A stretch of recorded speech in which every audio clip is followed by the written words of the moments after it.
Okay, so it's the start of the new year and everybody's making these New Year's resolutions, and we're all talking about what we're going to achieve in 2023.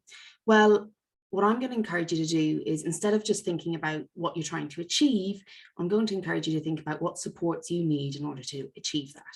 I was interviewed by the Irish Examiner to discuss parts of this, and a big part of my work when I work with any leader or organisation isn't just about setting a goal or going hell for leather at a goal, but actually understanding what supports and practices need to be in place so that things are sustainable. So for my first recording of 2023, that's my focus. I am not talking about a new year, new me. I am not talking about setting SMART goals. I'm going to wheel it back a little bit, and we're going to talk about supports, because without the right supports in place, any intervention you make isn't sustainable. Any attempt you make to change things will eventually backfire, because we default, and we like to default. It's comfortable, it's easier, takes less effort. So you need the supports in place so that the default can actually be the new behavior, the new action. So let's think about that in terms of leadership. So 2023 is going to be a really interesting year in terms of leadership. We are looking at forms of a recession. We are looking at a global economy in a way we've never looked at it before. We are looking at possible future pandemics. We are looking at remote work, working from everywhere. We are looking at flexible work environments. We're looking at new laws and legislations across Europe and the world. We're looking at a greater focus on individual and team performance, which is a little bit of a shift over the last couple of years, because individual performance was dominating conversations. We were thinking about how leaders help individuals perform. We've now moved slightly into thinking about, slightly more, to think about how do teams perform, how do groups perform, how do organizations perform. And if you're a leader, regardless of where you're leading, whether it's a formal or informal leadership role, let me start by explaining that. Leadership is a relational contract between you and followers. So even if you have authority, formal role within an organization, but the followers don't give you power to work with them, you can't lead. You can dictate, you can manage, but it's really hard to lead when the followers aren't giving you authority. Regardless of who's giving you the authority within the organization, the main group that has power over authority are actually the followers. And so leadership is both a formal, where you're given the authority in a formal role, and an informal process where people turn to you to be influenced, informed. They take your opinion into account. They ask you for advice. They seek your knowledge. They seek your understanding. They seek your solutions. They trust you with the process, even if you can't guarantee the outcome. So leadership, when we talk about it on the Leadership Zone, is all about followers and leaders. It's all about that interconnected reciprocal relationship. So let's start there. For 2023, leadership is going to be all about how you get others to perform, not just individuals, but teams and organizations. How you make decisions without all the data and information that you need. How you build confidence without faking it till you make it. How you lead in a way that is inclusive and informed. That's what we're thinking about for 2023. So I came up with a little idea that I'd like to talk about in regards to this. And the best support you can have in place is starting with yourself. So there are three kind of levels to leadership development. I can't remember the scholar who wrote about it. I'll put it in the footnotes. So basically there's three levels. One is knowledge, which is what most people think they need to be confident as a leader. The thing is that knowledge without understanding how to apply it or having the skills to apply it is just information. So we want to go beyond knowledge, but we do need knowledge. The next level is the skills. So the skills to implement it, the skills to analyze the situation, to critically think, to make sense of things. And the third one is being. It's how we feel, it's how we regulate our emotions, it's how we respond to others. And it's usually happening within our bodies and within our presence in a way that we aren't always conscious of. Most leaders don't come for that development, but what I have found is that that is the pinnacle where all of the leadership knowledge and skills can come to life and actually give you the benefits that you want. So with that in mind, I had a book recommendation.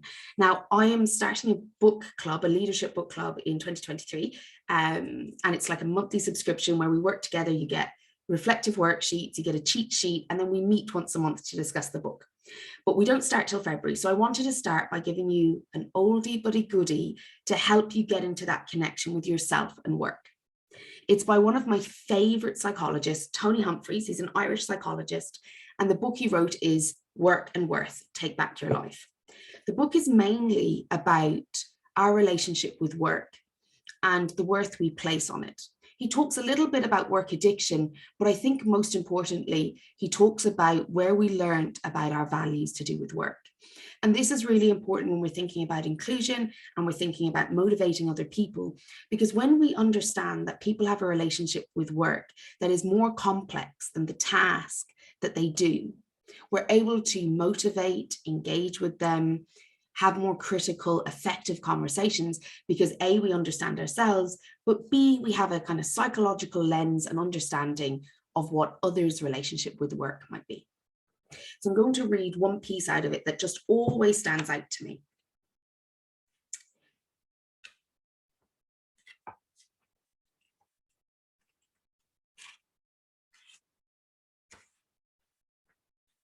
Your feelings, thoughts, dreams, and actions reveal at any one moment whether you are operating from your real or shadow self. So your real self being your authentic self, your shadow self being all your defenses, your fears, your concerns. Monitoring of these processes is the first step towards identifying your protective level of self-esteem and taking action to remedy whatever unmet need causes you to keep hidden your true self-worth. Often when people talk about confidence, what they're looking for is an increased sense of self-esteem, meaning I feel worthy as a person, but they're pursuing it through having all of the knowledge and trying to have all the right answers.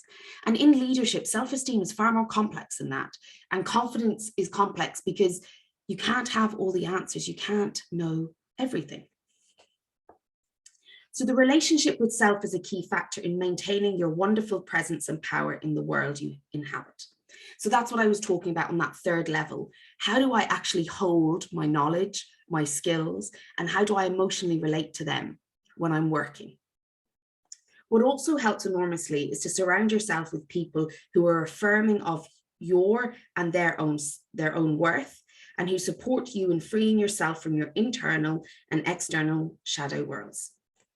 Meaning the supports I talked about at the beginning. How do you have the supports around you that allow you to thrive? That when you are struggling, you can turn to others, you can turn to the right books, you are reaffirmed by the people in your life, even when you make mistakes.